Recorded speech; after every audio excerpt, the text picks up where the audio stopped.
ప్రియమైన దేవుని పిల్లలారా, ఈ రోజు మీరు వినబోయే ఈ వాక్యాలు కేవలం పాతకాలపు కథలు కావు.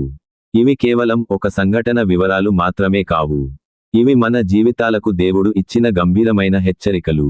ఇవి మన హృదయాలను పరీక్షించే జీవవాక్యాలు. మీరు ఏ వయస్సు వారైనా సరే, మీరు ఏ స్థితిలో ఉన్నా సరే, ఈ మాటలు మీకోసమే. కాబట్టి ఈ వీడియో చివరి వరకు శ్రద్ధగా, మనసుతో వినండి. ఎందుకంటే ఈ వాక్యాల్లో మీ నిన్న ఉంది, మీ ఈ రోజు ఉంది, మీ రేపు కూడా ఉంది. ఇప్పుడు మనం ఆదికాండము 7వ అధ్యాయం 19వ వచనం నుంచి 24వ వచనం వరకు ఒక్క అక్షరం కూడా వదలకుండా చదువుదాం. మరియు చదివిన ప్రతి వాక్యాన్ని మన జీవితాలతో పోల్చుకుంటూ లోతుగా అర్థం చేసుకుందాం.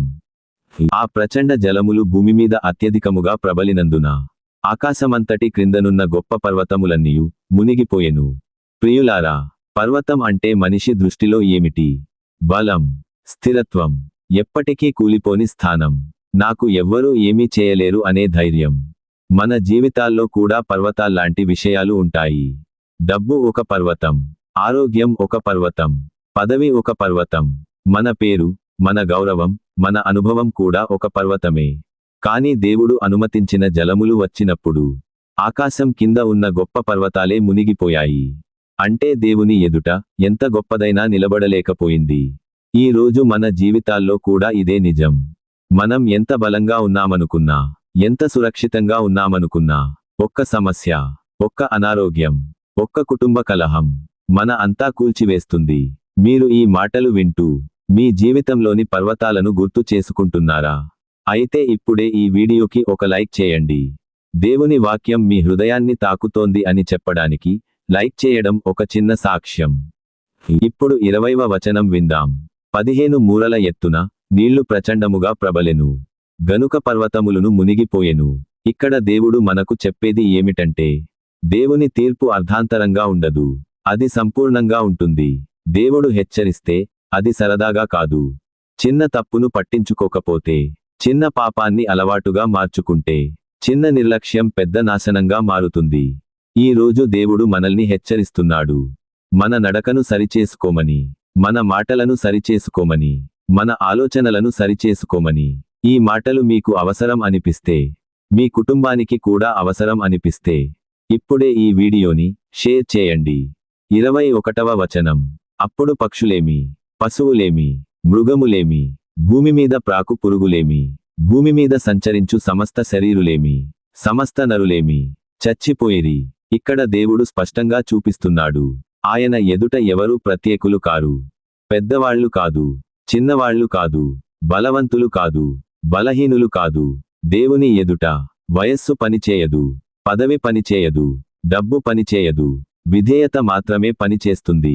ఈ మాటలు వింటూ మీ మనసు కదిలితే ఇప్పుడే కామెంట్లో ప్రభువా నన్ను మార్చు అని రాయండి. 22వ వచనం. పొడి నేలమీదనున్న వాటన్నిటిలోనూ నాసికారంధ్రములలో జీవాత్మ సంబంధమైన ఊపిరిగలవన్నీయు చనిపోయెను. మన ఊపిరి కూడా మనది కాదు, మన శ్వాస మీద కూడా మనకు హక్కు లేదు. ఈ రోజు మనం బ్రతికున్నామంటే అది దేవుని కృప మాత్రమే. ఈ రోజు ఉన్నాం, రేపు ఉంటామో తెలియదు. కాబట్టి రేపు మారతాను అనుకోవద్దు. ఈ రోజే దేవుని దగ్గరకు రండి. 23వ వచనం. నరులతో కూడా పశువులును, పురుగులును, ఆకాశపక్షులును, నేలమీదనున్న జీవరాశులన్నీయు తుడిచివేయబడెను. అవి భూమిమీద నుండకుండా తుడిచివేయబడెను. నోవహును అతనితో కూడా ఆ ఓడలో నున్నవియు మాత్రము మిగిలియుండెను. ప్రపంచం అంతా నాశనం అయింది, కాని ఓడలో ఉన్నవారు రక్షించబడ్డారు. ఇది మనకు ఆశ ఇచ్చే వాక్యం. ఈ రోజు ఆ ఓడ ఎవరు? ప్రభువైన యేసుక్రీస్తు. ఆయనలో ఉన్నవారే నిలబడతారు. మీరు దేవుని వాక్యాన్ని ప్రతిరోజు వినాలనుకుంటే ఇప్పుడే ఈ ఛానెల్ను సబ్స్క్రైబ్ చేయండి. 24వ వచనం. 180 దినముల వరకు నీళ్లు భూమి మీద ప్రచండముగా ప్రబలెను. బాధలు ఒక రోజు, 2 రోజులు మాత్రమే కాదు, కొన్నిసార్లు ఎక్కువ కాలం ఉంటాయి. కానీ దేవుడు నిర్ణయించిన కాలం పూర్తయ్యే వరకు మాత్రమే. మీ జీవితంలో సమస్యలు ఎక్కువగా ఉన్నాయా? విడవని బాధలున్నాయా? అయితే భయపడకండి, దేవుడు ఇంకా నియంత్రణలోనే ఉన్నాడు. ఈ వచనాల తరువాతి భాగాన్ని మనం తదుపరి వీడియోలో మరింత లోతుగా తెలుసుకుందాం.